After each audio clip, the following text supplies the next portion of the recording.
Hello students. आज के lecture में हम पढ़ेंगे विटामिन सी के बारे में। Vitamin C water soluble vitamins होते हैं। वाटर सॉल्युबल विटामिन्स वो विटामिन्स होते हैं जो वाटर में सॉल्युबलाइज हो जाते हैं या वाटर में डिसॉल्व हो जाते हैं। वाटर सॉल्युबल विटामिन्स में और भी बहुत सारे विटामिन्स आते हैं विटामिन सी के अलावा, जैसे बी कॉम्प्लेक्स विटामिन्स। ठीक है, बी कॉम्प्लेक्स विटामिन में vitamin 1, vitamin 2, vitamin 3, vitamin 5, vitamin 6, vitamin 7, vitamin 9, vitamin 12, ये सारे विटामिन बी कॉम्प्लेक्स विटामिन में आते हैं। दूसरा होता है नॉन बी कॉम्प्लेक्स विटामिन, जिसमें विटामिन सी आता है। तो आज के लेक्चर में हम विटामिन सी के बारे में पढ़ेंगे। तो विटामिन सी का साइंटिफिक नेम जो होता है वो है ascorbic acid. Ascorbic acid vitamin C का साइंटिफिक नेम होता है। और विटामिन सी का जो नेक्स्ट हमें पढ़ना है वो सोर्स। तो विटामिन सी का सोर्स जो बेसिकली होते हैं, जो खट्टे सब्सटेंसेस होते हैं जिसमें सिट्रिक एसिड प्रेजेंट होता है, या सिट्रस फ्रूट्स जो होते हैं या वेजिटेबल्स होते हैं, उनमें विटामिन सी हाईली अमाउंट में प्रेजेंट होता है। ठीक है, द रिचेस्ट सोर्स इज आंवला। आंवला जो इसका रिचेस्ट सोर्स है, क्योंकि आंवला भी खट्टा होता है। Next, other good source include citrus fruits, tomato, green pepper, raw cabbage, guava, cauliflower, grapes, apples, banana, milk, liver, green leafy vegetables, fresh potatoes, papaya, etcetera. Next, chemistry हमें पढ़नी है। तो केमिस्ट्री में क्या है, एस्कॉर्बिक एसिड इज हेक्सोस यानी 6 carbon derivative and closely resembles monosaccharide in structures. तो ascorbic acid क्या होते हैं, ये हेक्सोस होते हैं। हेक्सोस का क्या मतलब होता है, जिसमें 6 कार्बन एटम प्रेजेंट हो, वो डेरिवेटिव्स होते हैं एस्कॉर्बिक एसिड, और इनका स्ट्रक्चर जो है वो मोनोसेक्राइड्स की तरह ही दिखने में होता है। The acidic property of vitamin C is due to the anabolic hydroxyl group. जो विटामिन सी में एसिडिक प्रॉपर्टी होती है, एसिड वाली प्रॉपर्टी होती है, वो उसके स्ट्रक्चर में एनोलिक हाइड्रोक्सिल ग्रुप प्रेजेंट होने की वजह से होती है। एनॉल फॉर्म में हाइड्रोक्सिल ग्रुप प्रेजेंट होता है, इसकी वजह से होती है। It is a strong reducing agent. ये क्या है, एक स्ट्रॉन्ग रिड्यूसिंग एजेंट्स होते हैं। L ascorbic acid undergoes oxidation to form dehydroascorbic acid and this reaction is reversible. इसमें क्या बताया गया है कि एल एस्कॉर्बिक एसिड जो है उसका अगर ऑक्सीडेशन हम करेंगे तो वो डी हाइड्रोएस्कॉर्बिक एसिड में कन्वर्ट हो जाएगा, और ये रिएक्शन जो है वो रिवर्सिबल होती है। मतलब कि डिहाइड्रो एस्कॉर्बिक एसिड से एल एस्कॉर्बिक एसिड का फॉर्मेशन हो सकता है, और एल एस्कॉर्बिक एसिड से डिहाइड्रो एस्कॉर्बिक एसिड का फॉर्मेशन हो सकता है। Both ascorbic acid and dehydro ascorbic acid are biologically active. ये जो दोनों फॉर्म्स हैं, एस्कॉर्बिक एसिड्स और डिहाइड्रो एस्कॉर्बिक एसिड्स, ये दोनों बायोलॉजिकली एक्टिव फॉर्म होते हैं। Vitamin C becomes inactive if the foods are prepared in copper vessels.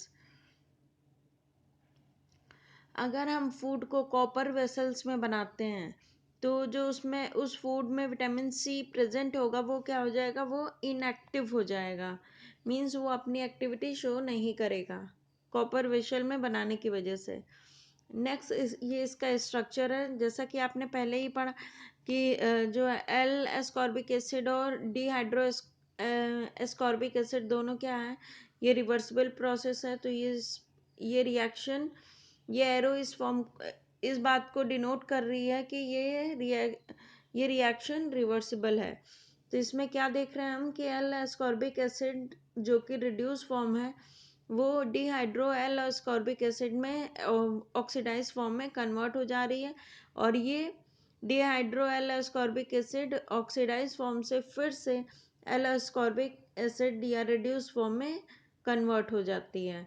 तो इसके स्ट्रक्चर में हम क्या देख रहे हैं, तो जो कार्बन नंबर 2 और कार्बन नंबर 3 है, तो वहाँ पे रिड्यूस्ड फॉर्म में OH ग्रुप लगा हुआ है रिड्यूस फॉर्म में, और जब ये रिड्यूस फॉर्म ऑक्सीडाइज हो जाएगा तो यहाँ से ये कार्बन नंबर 2 और कार्बन नंबर 3 से हाइड्रोजन मॉलिक्यूल का रिमूवल हो जाएगा। ठीक है, हाइड्रोजन मॉलिक्यूल रिमूव आउट हो जाएंगे। नेक्स्ट RDA और विटामिन सी। RDA या डेली रिक्वायरमेंट कितनी हमें रिकमेंडेड डेली अलाउंस है विटामिन सी की, तो एडल्ट्स में 45 mg है, प्रेग्नेंट वुमेन में 60 mg है, लैक्टेटिंग वुमेन में 80 mg है, चिल्ड्रन में 40 mg है, एंड इन्फेंट्स में 35 mg विटामिन सी की हमें नीड होती है पर डे। नेक्स्ट है फिजियोलॉजिकल फंक्शंस और रोल ऑफ विटामिन सी। तो ये था क्या विटामिन सी क्या होते हैं, सोर्स क्या क्या है इनके, कितनी हमें डेली रिक्वायरमेंट होती है। अब हमें पढ़ना है क्या क्या इसकी बॉडी में फंक्शंस होते हैं, फिजियोलॉजिकल फंक्शंस या रोल क्या है विटामिन सी के। तो उसमें है it involves in the oxidation reduction reaction of the cell. ये सेल के ऑक्सीडेशन रिडक्शन रिएक्शन में हेल्प करता है। It involve in the conversion of folic acid to folinic acid. ये फॉलिक एसिड से फोनोलिक एसिड में कन्वर्जन में help करता है vitamin C. It is also involve in the hydroxylation of the steroids in the adrenal cortex.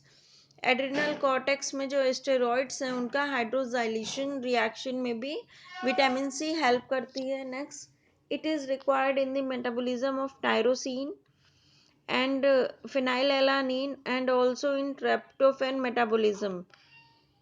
तो जो tyrosine, phenylalanine और tryptophan के मेटाबॉलिज्म में विटामिन सी की रिक्वायरमेंट होती है। Next, it is required for the absorption of iron. Iron के absorption में विटामिन सी की रिक्वायरमेंट होती है। Next, it is involve in the formation of norepinephrine. Norepinephrine की फॉर्मेशन में विटामिन सी का इम्पोर्टेंट रोल है। Next, vitamin C enhances the synthesis of immunoglobulin या एंटीबॉडीज। जो इम्यूनोग्लोबुलिन्स या एंटीबॉडीज हैं उनकी सिंथेसिस विटामिन सी इन्हेंस कर देती है या इंक्रीज कर देती है। Next, as an oxidant vitamin C reduces the risk of cancer and coronary heart disease. तो जैसा कि आप जानते हैं विटामिन सी क्या है, एक एंटीऑक्सीडेंट्स है जिसकी वजह से जो कोरोनरी हार्ट डिजीज है या कैंसर होने के रिस्क हैं उसको ये रिड्यूस कर देते हैं। Next, deficiency diseases of vitamin C. तो मेन कॉमन जो डेफिशिएंसी डिजीज होता है वो है स्कर्वी। उसमें सिम्टम्स क्या है, weakness, restlessness, pain in bones, joints, muscles of the extremities, shortness of breath, loosening of the teeth, poor healing of wounds, anemia, susceptibility to infection, swelling of long bone, gums become swollen, red and bleeding from gums. So class, this is all about vitamin C. In next lectures, we will study about next water soluble vitamin which is comes under the non B complex vitamin, that is vitamin B1. So thank you class.